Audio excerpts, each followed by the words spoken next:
Pessoal, dando continuidade então aqui nos princípios, agora a gente vai fazer as outras 5 das 10 primeiras questões aí de princípios de obrigações. Próxima questão então aí seria a questão 6, que vai falar o seguinte: a obrigação é um vínculo jurídico que confere ao credor o direito de exigir do devedor o cumprimento de determinada prestação. Correto ou não? Sim. A obrigação que saiu de uma relação jurídica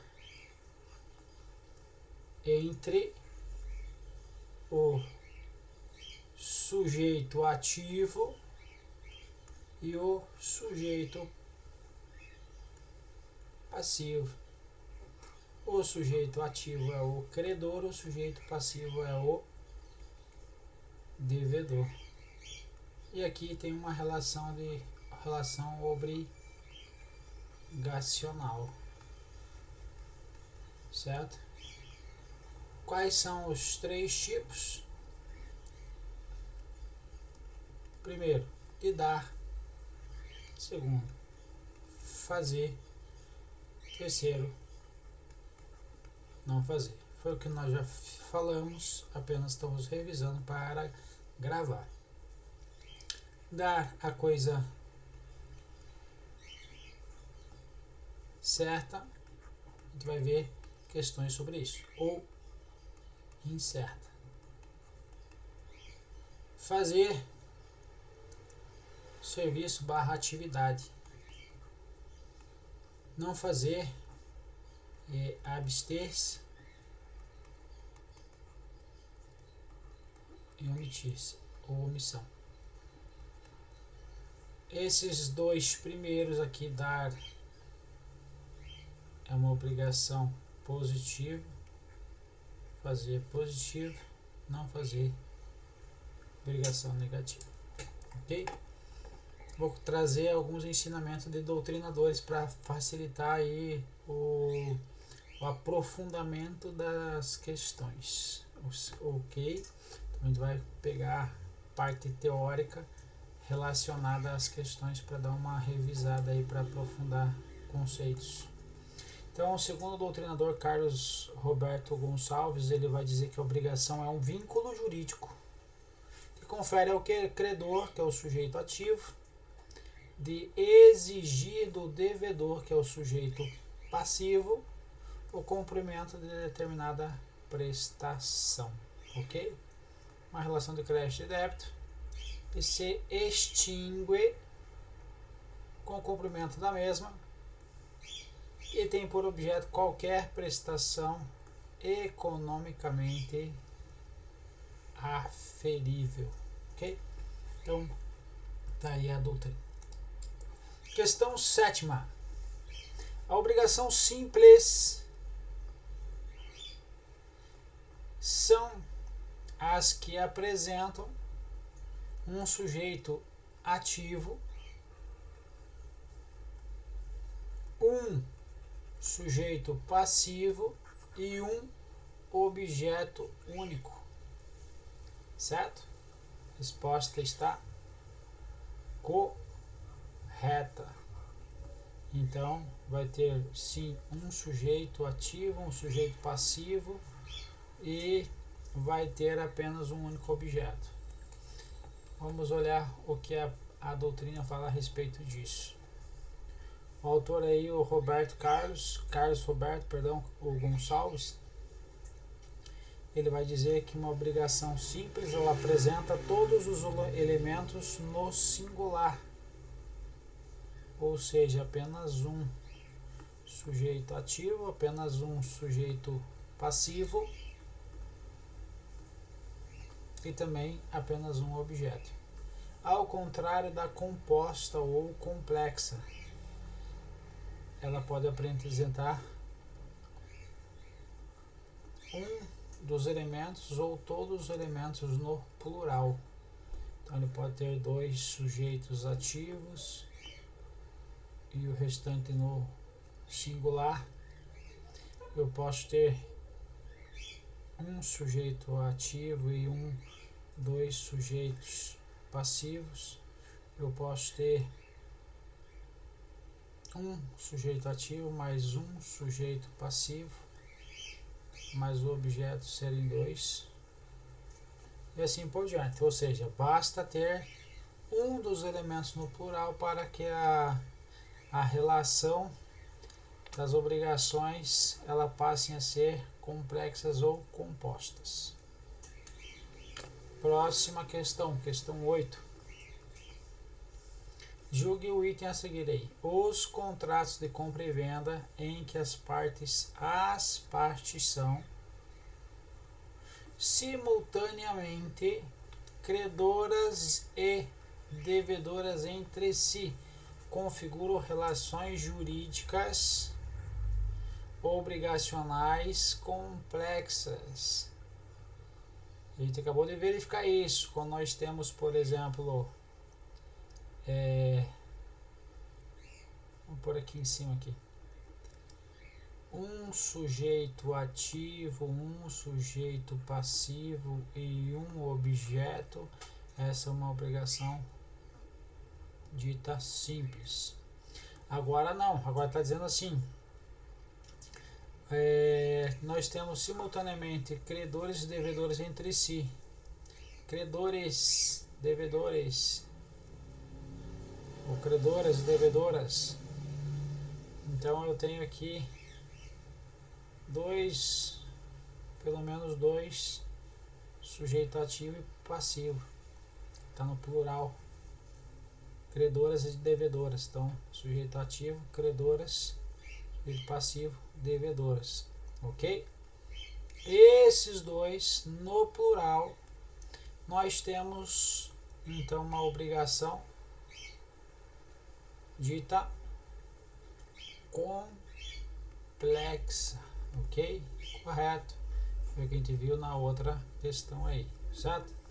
Aí você pode pensar assim, mas cara, eu já vi no próprio direito civil, lá no artigo 300 e mais ou menos lá no 300, entre o 381 e o 384, o Instituto da Confusão, que se extingue-se o contrato, extingue-se a relação jurídica quando o credor e o devedor recai sobre a mesma pessoa. Qual a diferença deste para esse de cima aqui?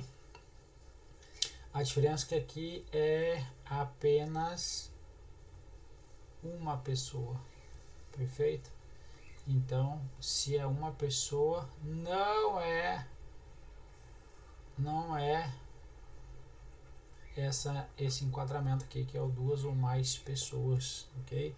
Então, aqui é a mesma pessoa, ela vai ser credora, a mesma pessoa vai ser devedora, e aqui vai se extinguir a relação jurídica, porque haverá confusão, o Instituto da Confusão, segundo aí o direito civil. Próxima questão. Aqui, ó. Antes de nós irmos para a próxima questão, eu trouxe aqui um embasamento jurisprudencial. Nas relações obrigacionais mais simplificadas, o sujeito passivo, que é o devedor, obriga-se a cumprir a prestação patrimonial de dar, fazer ou não fazer, que é o objeto da obrigação, em benefício do sujeito ativo credor. Então, as mais simplificadas, um sujeito, um credor e um objeto. Outro sim, existência de relações jurídicas complexas, nas quais cada parte é simultaneamente credora, devedora uma da outra. Então as partes, cada uma das partes, ó, cada parte, ou seja, não é o Instituto da Confusão, que é uma pessoa lá apenas, não é esse caso aqui. Então, é o caso da obrigação decorrente da compra e venda. O vendedor, por exemplo, ele pode ser, no caso, o vendedor ele é credor do preço, ou seja, vai receber um recurso, e o devedor vai receber a coisa, um exemplo, um automóvel. Ao passo que o comprador agora é o credor da coisa. Comprei o recurso, o carro vai vir para cá, então agora eu passo a ser credor e o credor e o devedor do preço, ou seja, vou passar pro que comprou, ou que vendeu, perdão, a coisa. Então eu não sei se ficou claro, mas aqui eu tenho o comprador, aqui tem o vendedor. O que ele está dizendo aqui em relação ao dinheiro, o comprador ele é quem? Ele é o devedor do dinheiro, e aqui é o credor. E no caso do carro, o vendedor agora é devedor da coisa e o comprador é o credor da coisa. Então aqui ele está falando essa relação, que é uma relação jurídica complexa, tá bom? Próxima questão, questão 9, a respeito das obrigações dos contratos e os atos administrativos, perdão, atos unilaterais, não os administrativos, a gente vai ver em direito administrativo. Julgue o item que se segue. O adimplemento substancial do contrato tem sido. O que é o adimplemento substancial do contrato? Ou o que significa? Eu tenho um contrato. No contrato, deixa eu colocar aqui. No contrato, eu tenho um credor, eu tenho um devedor. O devedor já fez o adimplemento substancial. O que é um adimplemento substancial? Ele já entregou para o nosso querido credor boa parte desse contrato. Entregou o que? O objeto. O que é o objeto? Fez o serviço, quase pintou toda uma casa, por exemplo, certo? Faltam poucas paredes. Ou dar, pode ser dinheiro de um contrato no qual ele já pagou quase tudo, ou de não fazer, certo? Então ele já cumpriu. Vamos supor que esse contrato aqui, esse objeto, ele tenha lá o seu, obviamente, o seu somatório, divisível ele ou não, 100%, e o credor já recebeu do devedor aproximadamente lá, vamos supor, 80%. Então teve um adimplemento substancial do contrato. Então isso aí tem sido reconhecido como impedimento à resolução unilateral. Por quem? Resolução unilateral pelo... que é uma resolução?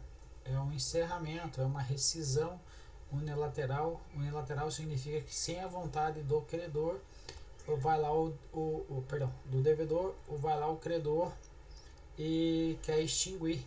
Então ele está dizendo aqui, se já houve o adimplemento substancial do contrato, então tem sido reconhecido que a rescisão unilateral, havendo ou não cláusula expressa. Então aqui está dizendo assim que até agora o adimplemento substancial do contrato tem sido reconhecido como um impedimento. Ele não pode, seja, está sendo impedido da rescisão unilateral, certo? Tem sido impedimento? Tem sido impedimento. Tal reconhecimento decorre da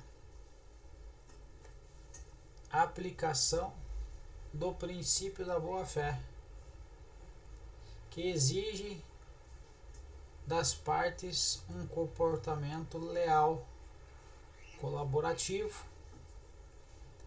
durante toda a relação contratual. Algumas palavras aqui não sei porque ele veio repetindo.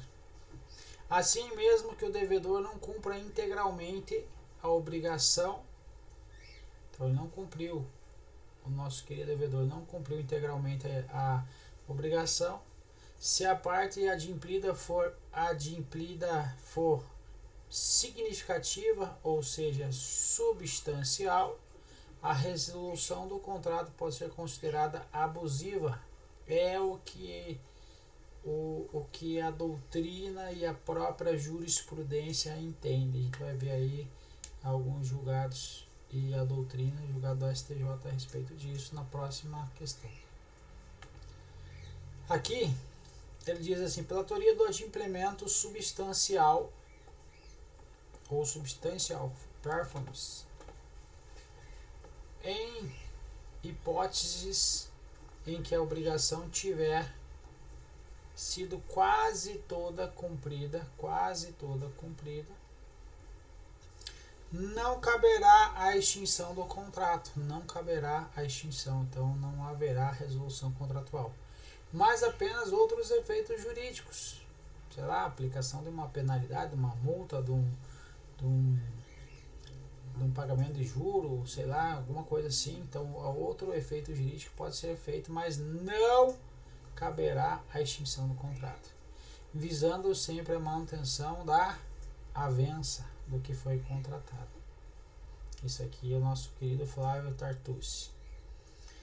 Segundo a jurisprudência, ele vai falar, segundo a teoria do adimplemento substancial, atualmente tem sua aplicação admitida doutrinária e jurisprudencialmente, ou seja, pelos doutrinadores e pelas cortes, aí, pelos tribunais.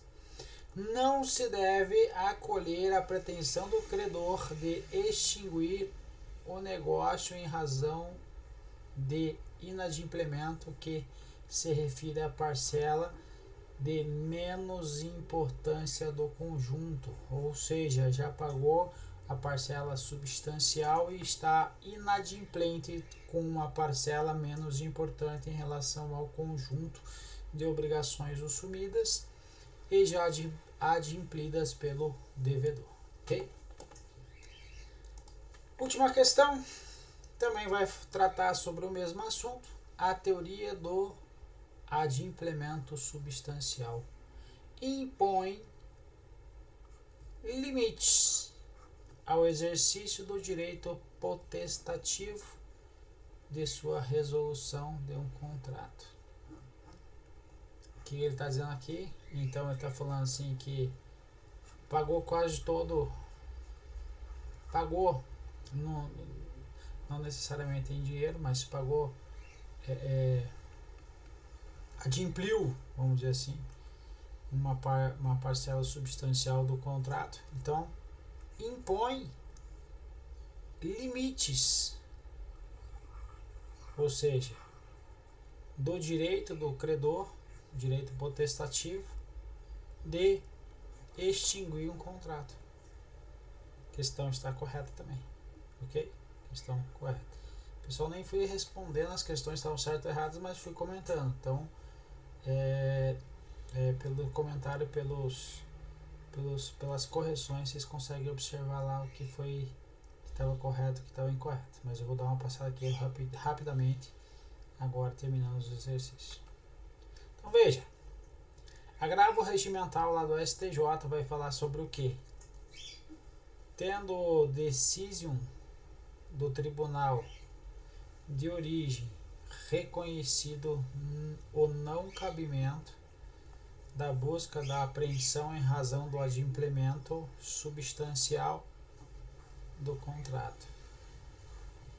A apreciação da controvérsia importa em reexame do conjunto probatório dos autos, a razão que não pode ser conhecida em sede de recurso especial. Então o que ele está dizendo aqui é a mesma coisa, que se já houve um pagamento substancial, não há o que se falar no caso aí a busca e apreensão do bem que estavam julgando, tá bom? Vamos voltar aqui nas questões agora e verificar a questão 9 estava correta, a questão 8 estava correta, a questão 7ª estava correta e a questão 6 estava correta também, né? Vamos ver aqui, a obrigação é um ato jurídico, vínculo jurídico, que confere ao credor o direito de exigir do devedor o cumprimento de determinada prestação. Então, correta também. Beleza, meu povo? Vamos para a próxima então, próxima bateria agora.